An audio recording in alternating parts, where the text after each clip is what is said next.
Bonjour, je m'appelle Florent Varac. Avec mon épouse Laurie, nous sommes mariés depuis une trentaine d'années. Nous avons trois enfants, maintenant devenus grands, eux-mêmes parents. Nous sommes donc grands-parents. Je sais, ça vous intéresse absolument pas. Mais ce qui peut vous intéresser, c'est que je suis pasteur depuis plus de 25 ans et que depuis 4 ans, j'anime une chronique hebdomadaire sur le site de toutpoursagloire.com.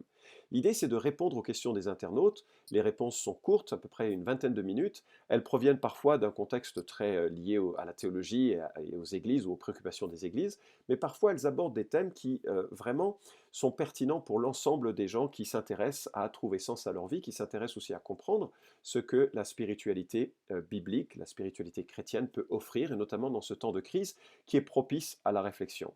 Alors dans ces podcasts, j'essaie de répondre aux questions Bible en main, évidemment c'est ma référence, je suis pasteur, mais aussi d'essayer de lier les réponses qui sont abordées avec cette grande expérience spirituelle que nous offre Christ en l'Évangile. Pourquoi?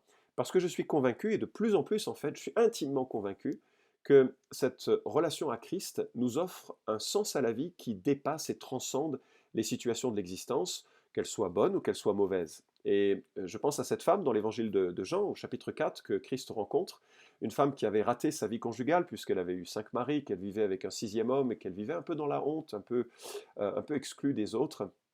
Et Christ lui dit avec beaucoup de tendresse, celui qui boira de l'eau que je lui donnerai n'aura jamais soif. Et l'eau que je lui donnerai deviendra en lui une source d'eau qui jaillira jusque dans la vie éternelle. Alors voyez-vous, on a tous soif. On a tous soif de vie, on a tous soif d'expérience et on essaye d'étancher sa soif dans tout un tas d'expériences. Mais ce que Jésus dit ici, c'est que voilà, l'eau qu'il donne, lui, est une eau qui va satisfaire profondément notre quête d'existence, que nous essayons de la trouver dans la multiplicité des relations ou des conquêtes conjugales, ou que ce soit dans plein d'autres domaines, et que cette vie qu'il propose va au-delà du présent et se prolonge dans une vie qui est éternelle. Augustin, théologien du IVe siècle, a écrit « Tu nous as fait pour toi, Seigneur, et notre cœur est sans repos tant qu'il ne demeure en toi. » Un catéchisme protestant célèbre, le catéchisme de Westminster, souligne le but principal et le plus élevé de l'homme est de glorifier Dieu et d'en jouir éternellement.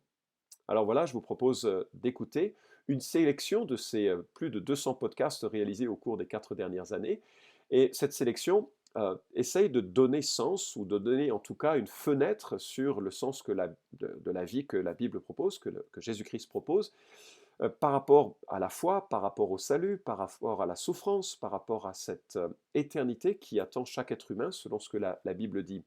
Alors voilà, ces podcasts sont sans prétention, ils sont enregistrés de façon très sobre et ils durent une vingtaine de minutes. Je me permets le tutoiement, le grand âge que j'ai me permet de le faire. J'espère que vous ne serez pas offensés par cela. Et puis surtout, il ne prétend pas répondre à l'entièreté des considérations annexes aux questions qui sont posées. Ce sont des réflexions qui sont assez courtes, mais qui permettent de se faire une idée. Je vous souhaite une excellente écoute ou un bon visionnage selon le support que vous choisirez pour découvrir ces réflexions. Bonne découverte.